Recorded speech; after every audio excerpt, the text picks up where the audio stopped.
My ship hung silently in space, not quite drifting. While its sensors sucked up every stray photon, every little electromagnetic wiggle, I read in silence. Quietly, I flipped a page of the printout. It didn't make sense to stay quiet inside my cozy cabin, but I did anyway. It helped me get in the mood for the coming hunt. The dominant species in this part of the galaxy was the Spala aliens, large, vaguely bovine-like aliens.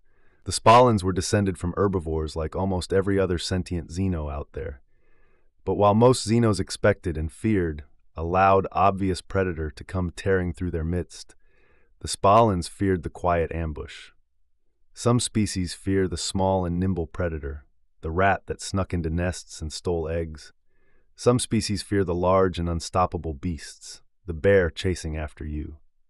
And some fear the ambush, the snapping jaws of a wolf. But our task was to make sure all feared man who could be nimble, unstoppable, and hidden all at once.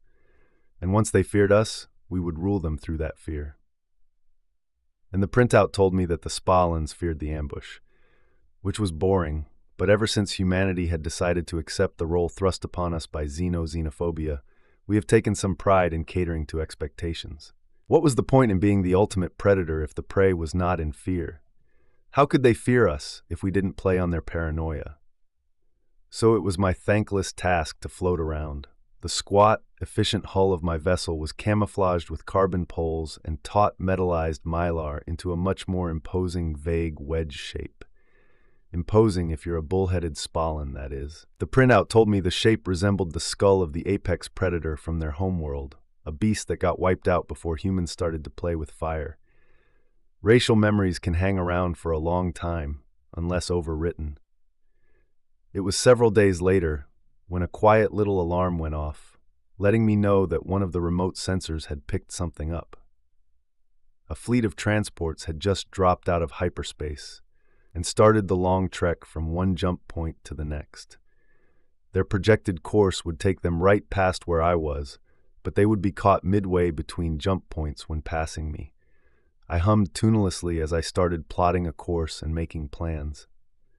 Cold and passive as I was, they wouldn't know what hit them before it was too late to turn around. They would have no option beyond trying to burn past me or fight me. And Herbies know next to nothing about how or why humans fight. I had had enough time to study their formation as they fell towards the star. Several large transports in a tight group, a few faster, combat-capable ships along the outer rim, bulls protecting their cows and calves, according to printouts. An instinctive behavior.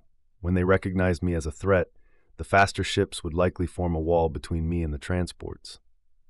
I was, however, planning on abusing another of their instincts to catch my prey. I sprung my ambush as they were halfway between jump points. A cold-launched missile, accelerated on cold thrust only, had been underway for hours. As I engaged my engines and let my railgun send a projectile against one of the fighting craft, the missile silently selected the rearmost transport and started homing in on their drive array. As expected, the bulls had formed a wall. I took the occasional pot shot at them to keep their focus on me. The stricken transport fell further and further behind the main formation as they burned hard towards the jump point. I was accelerating too, and would catch up with the stricken transport a short time before the main formation reached the jump point and hypered out. It would be a short time, but it would be enough time. Enough time that they would see me cut the transport off from the herd. Enough time that the escapees would spread the word. But not enough time for them to watch me rip and tear into the transport. They would have plenty of time while in hyperspace to imagine the results. As I drifted past the transport, although drifting isn't quite the right word when moving at near relativistic speeds, I let two carefully aimed shots loose against the lagging transport. One at the communications array, which had been transmitting a long series of cries for help, emergency messages, and Spalan curses, and one towards the damaged engine, crippling it completely. As the other transport started phasing out, I reversed thrust and slowed down until I was flying in formation with the crippled ship. I waited for the airlock to cycle, glancing at myself in the internal monitor. My combat suit was bone white, but with red paint on the hands, forearms, and lower faceplate. According to the printout, it should register as the color of blood to the spalins. Sharp, pointed studs covered the knuckles and the back of my hands. A tranquilizer gun on my right hip mirrored the much more lethal gun on the left. If any of the transport's passengers was less than meek, the red would be more than just paint when I was done.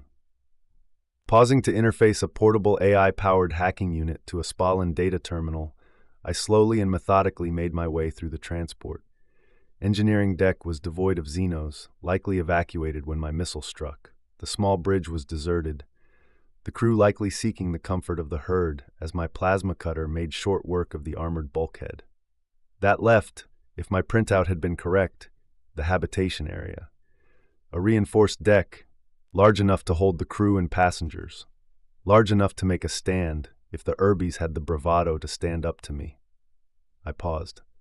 The habitation area was sealed, of course, but the real bother was the 3 young males standing in front of the contracted doorway. They were nervous, yes, but they had either chosen or been forced to take on the role of grown bulls. Protectors of the herd, a bulwark against predators, a disposable distraction, or from my point of view, 3 sentients not thinking things through. I cited to myself as I stepped into their line of view and fired my tranq gun. 2 of the young males dropped before they had taken 2 steps towards me. The third kept coming. Either I hadn't gotten a clean shot, or he was so full of adrenaline analogs as to counteract the drug. I holstered the gun, braced one foot against the deck, and waited. Just as he lowered his head to spear me with his twin horns, I let my right fist fly forward. The combat suit's hydraulics whined as I made contact. Through the audio pickups I could hear his skull crack, his spine compress, his hooves sliding on the deck plates.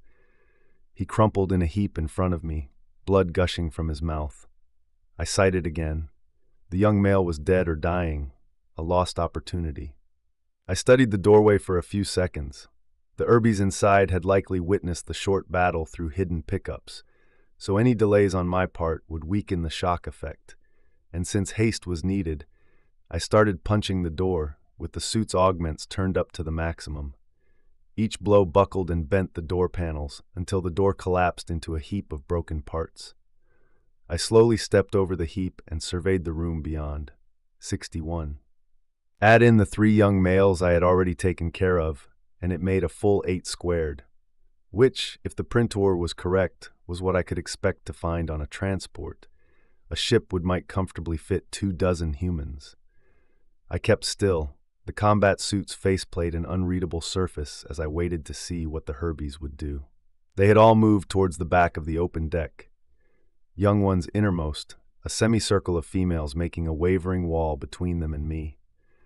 Through the microphones and amplifiers of my suit, I could hear their breathing and nervous movements. As I slowly started moving towards them, between food dispensers and discarded personal items, one of the females took a hesitant step forward from the group. There were 3 males? I considered her question. Perhaps they had not watched the short skirmish after all. 2 of them might survive for a while longer. One was my offspring. None of them could stop me. The herd will trample you for this. The herd abandoned you. You are the weak, the stragglers, the sick that are expendable. Each of my words made her shudder. I took a step forward. She took 2 back. You're human, are you not? I am man, yes. And you're just Herbies, just prey. That is all you kind have ever aspired to be. Meat eater, predator. But the herd will be back, omnivore to be pedantic. And they won't, not in time to help you, or at all. The weak, sick, and lame are sacrificed.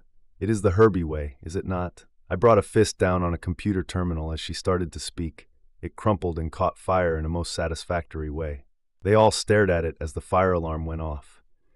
No one moved, apart from some of the younglings cowering in the back of the group. You are prey that got caught. Your drives are down, your comms are down, your mainframe is compromised. You are dead meat talking, and if you all don't fall into line, life support is the next system to fail. How could you know that, Predator? I looked at her, still in front of the small herd, as if protecting them, or hoping to die first so she didn't have to watch the rest be butchered. Because I said, as the suit's audio filters caught on to the tone of my voice and made it more growling, I will destroy it myself. Meat keeps well in a vacuum, even if I prefer it on the hoof.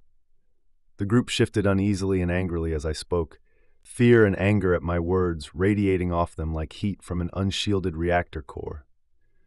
A couple of the young bulls were eyeing each other and me as they shifted nervously. A little while later, with two more adolescent bulls laying tranked out on the deck, the rest of the group had been bullied into a simmering, fearful quiet. I recognized their behavior. Don't provoke the beast, they each thought, and the beast might kill someone else first. Herbies.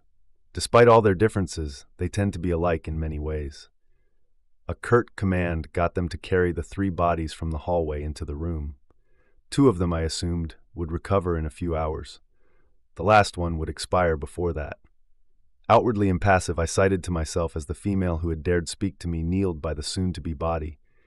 A small alarm went off in my ear, letting me know that the hacking unit had finished sinking its virtual fangs into the Spahlen systems, its claws and tendrils holding tight and binding the stricken transport to my ship.